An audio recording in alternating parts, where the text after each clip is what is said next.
Bien, buenos días a todos. Soy Sergio Galindo Rodríguez, profesor de la Facultad de Ciencias Biológicas, responsable del Laboratorio de Nanotecnología. El día de hoy les voy a presentar un poco acerca de lo que se hace en el laboratorio, que va básicamente enfocado a lo que es la nanoformulación de productos naturales. Pero primeramente quisiera agradecer al comité organizador de la 17ª Reunión Internacional de Investigación en Productos Naturales la amable invitación que me hicieron para poder participar y estar hoy con ustedes. Los productos naturales, debido a la amplia gama de actividades biológicas que presentan, han resultado ser una excelente alternativa para dar solución a algunos problemas de la vida cotidiana en el hombre, que van desde coadyuvantes en el tratamiento de enfermedades, aunque también han sido aplicados en el área agroalimentaria e inclusive en el área de control de vectores. No obstante, no tenemos una sola estrategia para poder abordar todas esas problemáticas. Tenemos, por ejemplo, el empleo directo de los productos naturales, como extractos vegetales o aceites esenciales. Podemos también dirigir el estudio de productos naturales hacia lo que es el fraccionamiento o aislamiento de algunos compuestos para encontrar moléculas únicas con actividad biológica. Otra estrategia resulta en el aislamiento de algunas moléculas para poderlas posteriormente modificar molecularmente e incorporar cierta actividad biológica de interés.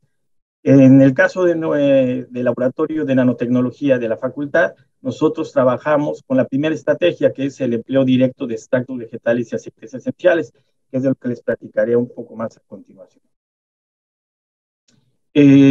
Conocida toda la gama de actividades biológicas que tienen los productos naturales, se han detectado dos limitantes para su amplio uso. Esto nace de observar que, si bien encontramos diversas publicaciones año con año que descubren la actividad biológica de algún producto natural o de alguna fracción de algún extracto, existen productos de uso cotidiano que pueden ser utilizados en el día a día. Y esto es básicamente a dos aspectos. Uno, la mayoría de los extractos se recuperan en solventes orgánicos, por lo tanto no pueden ser administrados directamente a un ser vivo o en el ambiente. Y número dos, en ocasiones las actividades biológicas se presentan a dosis muy bajas, lo que dificulta la aplicación directa desde el punto de vista de dosificación. Considerando estos dos aspectos, en el laboratorio de nanotecnología nos enfocamos a lo que es la formulación de los productos naturales para el desarrollo de fitomedicamentos y de otro tipo de formulaciones. Si consideramos solamente el uso de fitomedicamentos, podemos considerar que tenemos dos tipos de formas de administración. Lo que son las formas convencionales, que es la fórmula más popular por la que se administran los medicamentos alopáticos, y también los productos naturales, que van desde las tradicionales infusiones o la incorporación del extracto en una cápsula, un jarabe o un comprimido. Este tipo de formas, que vamos a llamar tradicionales o convencionales, si hacemos el seguimiento de la concentración del principio activo en plasma, vamos a tener una curva dosis-respuesta más o menos como la que tenemos del lado derecho. Si medimos la concentración del compuesto biológicamente activo en sangre, vemos que una vez que la forma de administración es, en este caso estamos hablando de una administración oral, es ingerida, su concentración en sangre aumenta rápidamente, alcanzando un máximo, y después desciende lentamente, por lo que tenemos que repetir una nueva dosis, ¿sí? Para garantizar que la concentración del principio activo se encuentre siempre dentro de un intervalo terapéutico.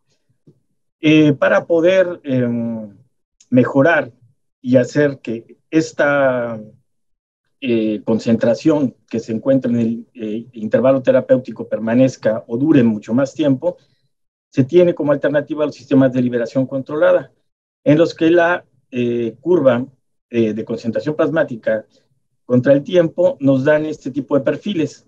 Es decir, igualmente se administra, aumenta su concentración en sangre y después se prolonga. Es decir, no se requiere de una dosis repetida de forma tan seguida como en el caso de las formas convencionales.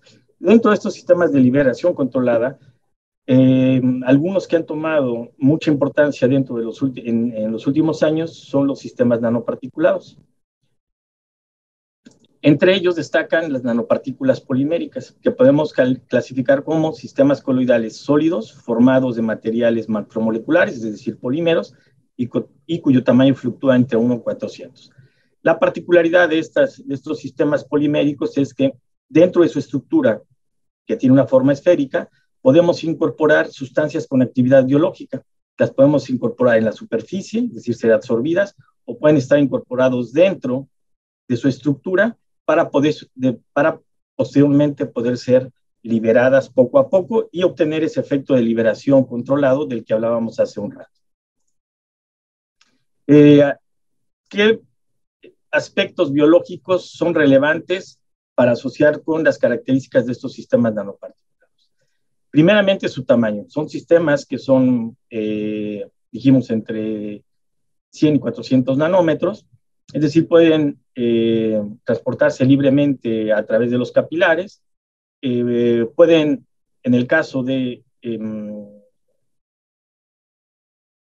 enfermedades como por ejemplo el cáncer, una vez que están incorporados en el torrente circulatorio, pueden tener una extravascularización, es decir, salir del torrente circulatorio para entrar en contacto con la célula cancerosa, pero uno de los aspectos más importantes es que debido a este tamaño tan pequeño, son susceptibles de ser endocitados por las células. Y este aspecto es importante porque quiere decir que si logramos introducir esta pequeña estructura con un compuesto con actividad biológica dentro de una célula, estaríamos teniendo un efecto mayor al interior de la célula. Sería como un efecto de caballo de Troya. Otra característica importante de estos sistemas es su área superficial, extensa debido a la reducción en su tamaño, lo que le permite un contacto más estrecho con el sustrato biológico al que se confronta. Estamos hablando desde tejidos hasta células, o inclusive estructuras subcelulares. Otro aspecto importante es que al estar formados de polímeros, el cambio en la estructura de ese polímero resulta en la modulación de efectos biológicos, como por ejemplo su capacidad para adherirse a una estructura o a un tejido en particular. Pueden presentar biodegradación, lo que evita que sean retirados del organismo, es decir, por sí mismos van a ser eliminados del sistema biológico, y también les podemos dar algo de bioreconocimiento. Y una tercera característica importante es su estado sólido y multiparticulado. Al ser una estructura sólida, que puede incluir dentro de su estructura las moléculas con actividad biológica, cada vez un fármaco o el extracto, un aceite esencial, le confiere protección y evita que entren en contacto con el medio externo que pudiera degradarlo. Al hablar de medio externo me refiero a un medio con una condición extrema de pH, o inclusive si el extracto está destinado a una aplicación en campo abierto, pues lo protege del oxígeno y de la radiación ultravioleta. Bien. Ahora sí, dando este panorama general, voy a explicar un poco acerca de las actividades que se hacen en el laboratorio de nanotecnología. Básicamente estamos enfocados a lo que es el desarrollo de formulaciones con estos sistemas nanoparticulados. A grandes rasgos, los procedimientos que llevamos a cabo consisten en diseñar y formular extractos para incorporarlos dentro de estas pequeñas estructuras. Posteriormente llevamos una etapa de caracterización físico-química. Esto para ver si el proceso de desarrollo de la formulación fue el adecuado, tenemos que hacer diferentes tipos de ensayo para probar su actividad biológica, por ejemplo, actividad antimicrobiana.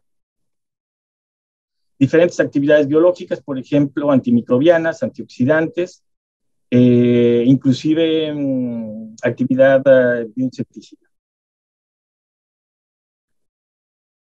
Listo. En general les voy a dar un panorama de paso a paso lo que se lleva a cabo en cada uno de nuestros proyectos y después voy a aterrizar en 2 o 3 ejemplos de éxito dentro del laboratorio. Empezamos con un proceso de extracción, ¿sí? Donde se puede obtener el extracto a través de maceración, a través de Soxhlet o a través de una destilación.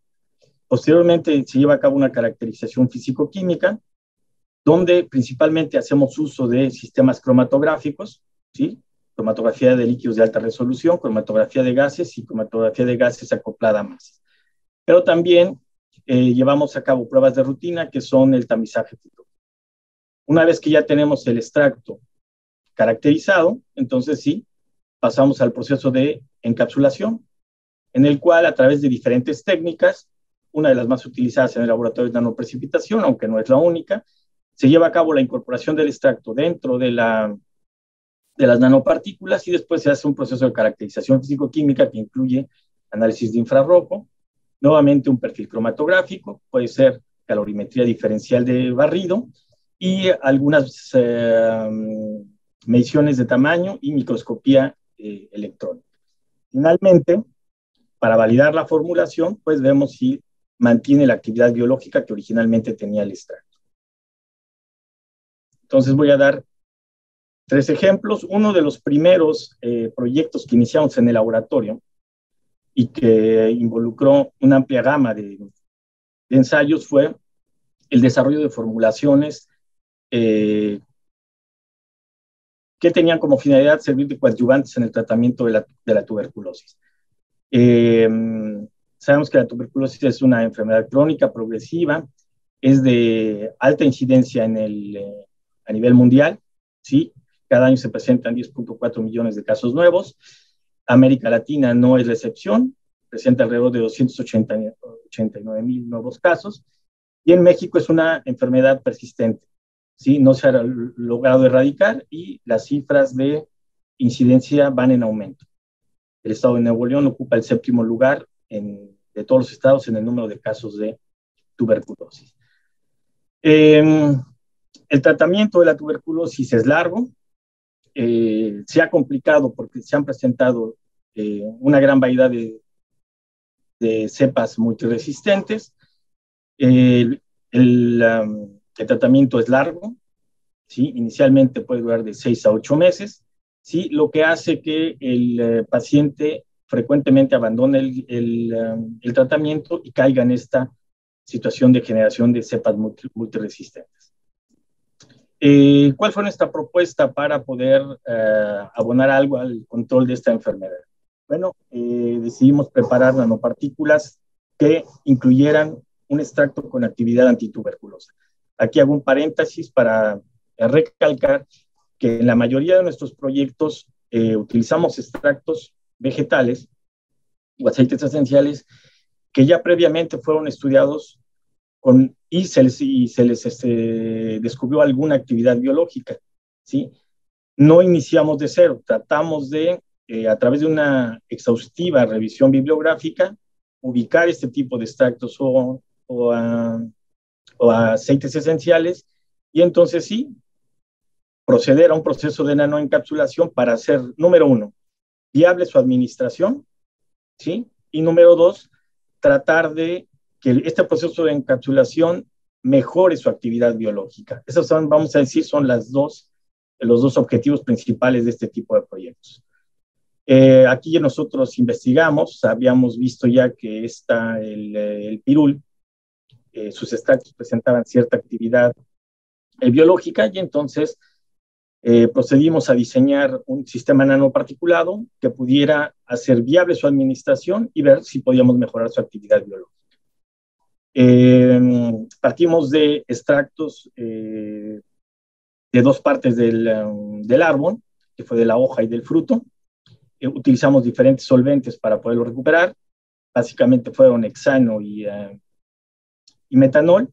y se utilizaron dos métodos de obtención, la maceración en frío y la extracción soft. ¿Sí? Entonces, repito, este fue uno de los primeros proyectos, por eso tiene una tan amplia variedad de extractos. Como repetí hace un momento, se hace una caracterización físico-química que incluye un tamizaje fitoquímico para identificar aquellos extractos que presentan compuestos con potencial actividad biológica, y enseguida hacemos una evaluación biológica, en este caso era actividad antituberculosa de los extractos, para saber, es una especie de tamizaje biológico, para saber cuál era el que presentaba mayor actividad y entonces sí proceder a la etapa de encapsulación. En la etapa de no encapsulación, repito, utilizamos diferentes técnicas. Aquí estoy yo ilustrando la técnica de nanoprecipitación, que consiste en mezclar dos fases, una orgánica y una acuosa. En la orgánica contiene el polímero que va a formar la nanopartícula, un disolvente y el extracto, ¿sí? A través de un proceso de difusión de la fase orgánica en la acuosa, se da la formación de las nanopartículas.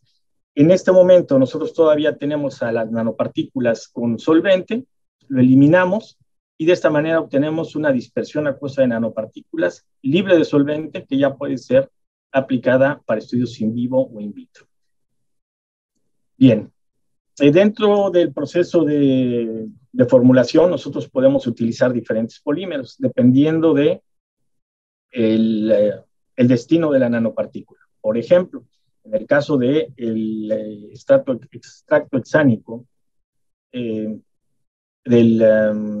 pirul, tratamos de utilizar polímeros con diferentes características para diferentes aplicaciones.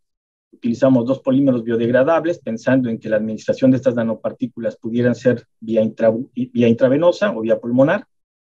Estos dos polímeros tienen características biodegradables, es decir, una vez que entran al organismo, las enzimas propias del humano pueden degradar estos polímeros sin ningún efecto tóxico. Pero también nos dimos a la tarea de formular estas nanopartículas en un polímero que no necesariamente era biodegradable, pero que era factible de ser administrado vía oral. Entonces, con esto quiero ilustrar la flexibilidad que hay en el proceso de formulación en función de lo que estamos buscando como efecto biológico. Una parte importante de los proyectos es el desarrollo de métodos analíticos, porque necesitamos, por un lado, caracterizar el extracto, identificar compuestos huella en el extracto, que nos van a permitir darle un seguimiento al proceso de encapsulación. En este caso, para el extracto de pirul, se desarrolló un método de cromatografía de líquidos para poder separar los componentes de la formulación, identificar los componentes mayoritarios. A partir de estos componentes se da el seguimiento en el proceso de encapsulación, es decir, para saber si se está encapsulando adecuadamente el extracto. Una caracterización físico-química que no describo a detalle, pero que es la base para poder continuar en el ensayo de los formulados es definir el tamaño de partícula de los sistemas nanoparticulados, verificar también el potencial Z, es decir, la densidad de carga de la partícula, y sobre todo para la dosificación, saber cuánto tenemos encapsulado, ¿sí? Que se hizo a través del sistema del método cromatográfico. Posteriormente también podemos determinar perfiles de liberación, es decir, anticipar cómo podría liberar el extracto una vez que entra en contacto con algún sistema biológico, ¿sí? Lo que les decía yo hace un momento, ver si la cantidad de extracto liberado en función del tiempo permite mantenerse dentro de lo que son los límites terapéuticos. Aquí tenemos una liberación en función del tiempo que duró alrededor de 27 horas para las nanopartículas con el extracto de pirul. Y finalmente, confrontamos a estas formulaciones para ver si fueron efectivas. Aquí tenemos la concentración mínima inhibitoria, ¿sí? Contra Mycobacterium tuberculosis del extracto libre, esa concentración mínima correspondía a 100 microgramos por mililitro, y vemos que en el caso de las 3 formulaciones de nanopartículas, esa concentración mínima inhibitoria disminuyó, es decir, se potencializó el efecto antituberculoso del extracto de pirul. Por lo tanto, concluimos que es factible el uso de estas formulaciones como coadyuvantes en el tratamiento de la tuberculosis. Bien, bajo ese mismo esquema voy a presentar dos casos adicionales. Uno en el que se encapsuló extracto de semilla de guanábana para generar un insecticida que sirviera como una vía para controlar el dengue, que es el vector, el Aedes aegypti, que es el mosquito vector del dengue. Bajo el mismo esquema obtenemos los extractos. En este caso solamente hicimos caracterización físico-química, no hicimos fitoquímica, no realizamos una caracterización cromatográfica. Posteriormente se generaron las nanopartículas. Aquí tenemos también un poco el perfil de encapsulación después de que seguido por cromatografía de placa para el extracto, después de que fue formulado, y después pasamos a los ensayos biológicos en larva, y en este caso podemos observar diferentes concentraciones del extracto libre confrontadas a diferentes concentraciones del extracto nanoencapsulado. Aquí, si bien, a diferencia de las nanopartículas coadyuvantes en el tratamiento de la tuberculosis, no hubo una mejora en la actividad, lo que sí pudimos rescatar es que este extracto clorofórmico, que no puede ser aplicado de manera libre al ambiente, una vez nanoencapsulado y libre de solventes, mantiene su actividad biológica. Es decir, es un extracto que ya puede ser aplicado. Un tercer ejemplo que pongo dentro de lo que es los trabajos de nanoformulación en el laboratorio va enfocado al sector agroalimentario. El sector agrícola es uno de los que más contribuye al Producto Interno Bruto en México. Sí, genera alrededor de 35,000 millones de dólares en productos agroalimentarios. México es el quinto lugar como exportador de legumbres y hortalizas, le exporta a 43 países en el mundo. A pesar de la gran productividad que tenemos, hay pérdidas que le llamamos post cosecha, que fluctúan entre 10 y 40%. En México están muy cerca del 40%. Es decir, esto impacta económicamente al sector agroalimentario porque son ingresos económicos que no se pueden aprovechar, y desde el punto de vista social, sí, son alimentos que se están desperdiciando y que no pueden ser aprovechados por la población. Entonces aquí lo que nos dimos a la tarea es de generar un nanoconservador conformado de aceite esencial de Thymus vulgaris, incorporado en nanopartículas poliméricas, destinado a ser aplicado en la superficie de frutas y hortalizas con la finalidad de retardar su descomposición. Aquí tenemos las formulaciones nuevamente caracterizadas por su tamaño, su polidispersidad, su potencial de superficie. En este caso utilizamos como método de caracterización del aceite y de las nanopartículas cromatografía de gases, masas y de gases Phi. ¿Sí? Aquí detectamos los componentes mayoritarios, y posteriormente llevamos a cabo una confrontación de vida de anaquel utilizando como modelo uvas. En este caso tomamos frutos sanos, los confrontamos contra el aceite libre, el aceite encapsulado y un control sin tratamiento. Se midieron los parámetros indicativos de madurez de los frutos: firmeza, sólidos solubles, color, acidez titulable. Y posteriormente vimos que en todos los casos los frutos a los que se les había aplicado las nanopartículas con aceite de Thymus vulgaris presentaban estos parámetros de madurez mucho mejores. Presentaban más firmeza, El color no, también fue favorable en el caso de la persistencia del color en el caso de los frutos recubiertos, y lo mismo en los parámetros de sólidos solubles totales y acidez titular. Y uno de los aspectos más importantes que pudimos observar es que cuando fueron almacenados los frutos, los frutos recubiertos con los aceites esenciales no presentaron daño microbiológico, mientras que aquellos, inclusive los que tenían el aceite esencial libre, tuvieron daño por microorganismos. Bien, son 3 ejemplos de lo que hacemos en el laboratorio de nanotecnología de la facultad. Tenemos otras líneas de investigación, ¿sí?, que van desde la encapsulación de antisépticos orales, antifúngicos con aplicación tópica, de insecticidas. Sí, inclusive tenemos ya una línea de investigación orientada a la evaluación desde el aspecto toxicológico de estas formulaciones. Sería todo por mi parte. Quisiera terminar con una serie de agradecimientos a los organismos que nos han financiado y a las colaboraciones que hemos tenido al interior de la universidad y con otras instituciones nacionales y extranjeras. Repito, el financiamiento también nacional, internacional que hemos recibido.